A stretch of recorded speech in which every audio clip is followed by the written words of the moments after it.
says pray, post guard. Pray and post guard. Prayer and action. Don't you see that as we've been looking throughout Nehemiah? Here's the news. He prays and he fasts. He prays. He talks to the king. He prays. He makes requests from the king. He prays and he talks to the people. He prays. He posts a guard. You see it?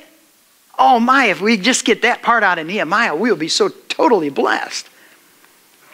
But I want to talk about the causes of discouragement here. We got some causes here. There's some things, and obviously I don't have time to bring to you everything that causes discouragement. But there are some main principles we can learn out of this text that can bring discouragement, just as it did to these people. They're involved in a noble work, building the city on a hill. But they became discouraged. It says in verse, 10, the strength was giving out. You know, that newness had worn off. The newness had worn off, okay? And they began to think, we're never going to finish this job. The enormity of the task was beginning to weigh on them as if it was theirs. Right? How many times have I seen this over the past 30 years as a believer? And I'm reminded very much of the parable of the soils, right? Didn't you just think about that? And Jesus talked about the 4 different kinds of soils that seed was planted in. And you know that one of them, oh man, it was in shallow soil. But it went in there, and because it was shallow, and it just shot up like a rocket and came down and fizzled just as quick.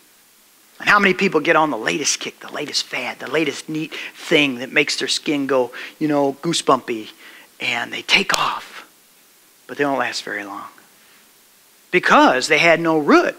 They had no root. It was not deep. It was not deep and had continuing nourishment. And so the strength was giving out. And they're looking at the work as too much. We're never going to get this job done. And the next thing that I just really want to focus on, and I want you to take home as a visual reminder of what can cause discouragement, is the rubble. The rubble. They were looking at the rubble. You know what the rubble is, right? What is the rubble? Austin, what is the rubble? What is it? What are they talking about? The walls that were broke down, right? The busted down walls. Just chunks of stone and mortar and just junk laying all over the place, right? But they had the wall, remember, it was halfway built, but there's still just junk everywhere. And they said, oh man, look at all this rubble. Can you imagine around the city of Tecumseh, and there's just all these bricks busted down everywhere, and you're looking at it. Oh, too much. And they've already been working, a while, and they're tired. And now they want to just quit. It's overwhelming.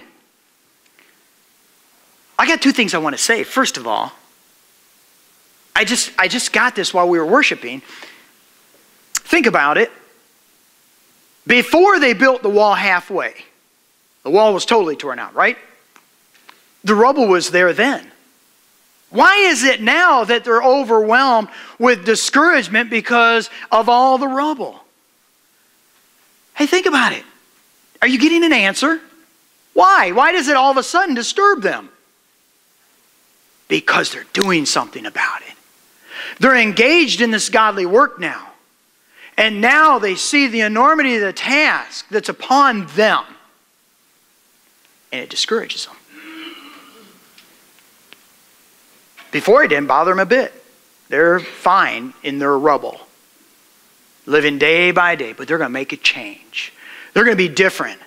No longer going to live in a life of rubble. My city is no longer going to be a city of rubble. It's going to be a city on a hill. But you know what? It doesn't take place easily.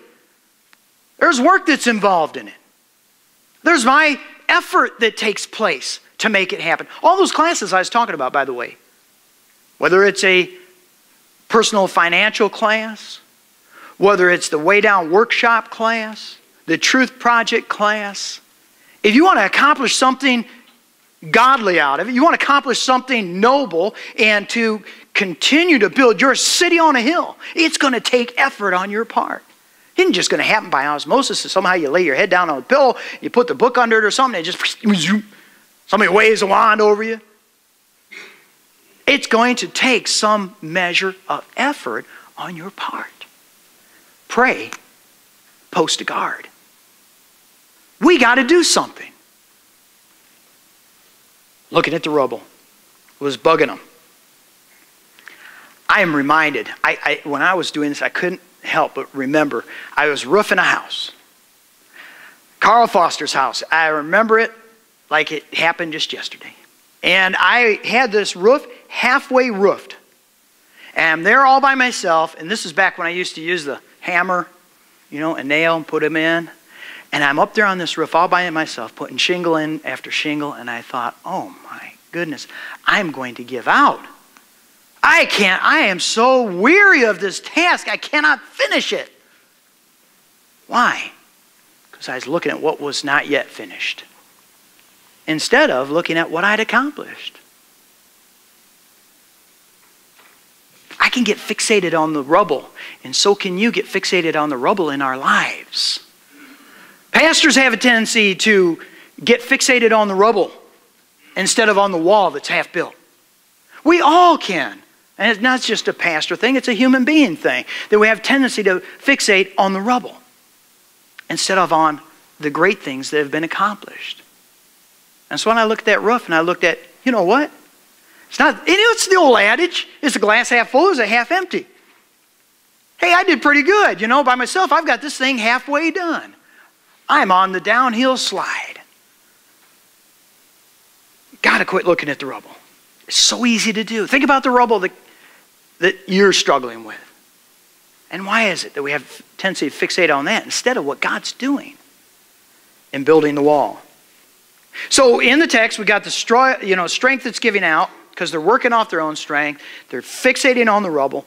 And then we have the external forces. Good old Sanballat and Tobiah again. They're ridiculing. They're giving threats. They're trying to generate fear into the heart of the people, and it's working. Everywhere you turn around, we'll be there. And isn't that the same thing that happens to us? The threats, the ridicules, the making fun. We always have an enemy that's on our shoulder. You can't do it. You can't do it. Causing fear in us as to what will happen. And if that's not bad enough, then there's those on the inside. Realize the second threat was from the Jews who lived near them. These are their own people. Remember I talked about that contagious disease of discouragement? So their own people are there 10 times over telling them, wherever you turn, they will attack us. Wherever you turn, they will attack us. Nice people. They're nice people. But God, the enemies of God, and even godly people, can sometimes be used to bring discouragement. 10 times over. They're discouraging the people. They're filling with fear. Well, I want to share something with you. I just heard about this book. It's called Scared to Life. Now, you got to like that title, don't you? Scared to Life, because we know Scared to Death, but Scared to Life. It's by Douglas Rumford. And he gives some reasons why we shouldn't let fear ruin our lives. First of all, he says 60% of all of our fears are totally unfounded. That's where that acronym comes in. False expectations appearing real. Right? Did you get that?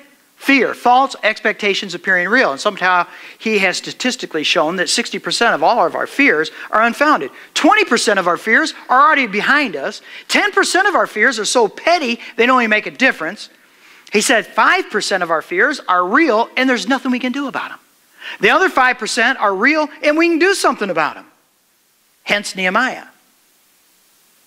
So we need to put our fears behind us. How are we going to do that? It's easy to say. There's a direct correlation between fear and faith, isn't there? And we need to have an answer for our fears, and that is our faith in God. And so Nehemiah is showing them, and he will as a great leader, the cure for discouragement. All right? He's going to show us the cure for discouragement here in the next few verses. First of all, he's going to, as is his habit, request help from God. Verse 4. Here goes Nehemiah praying again before he acts. Always precedes his action with prayer.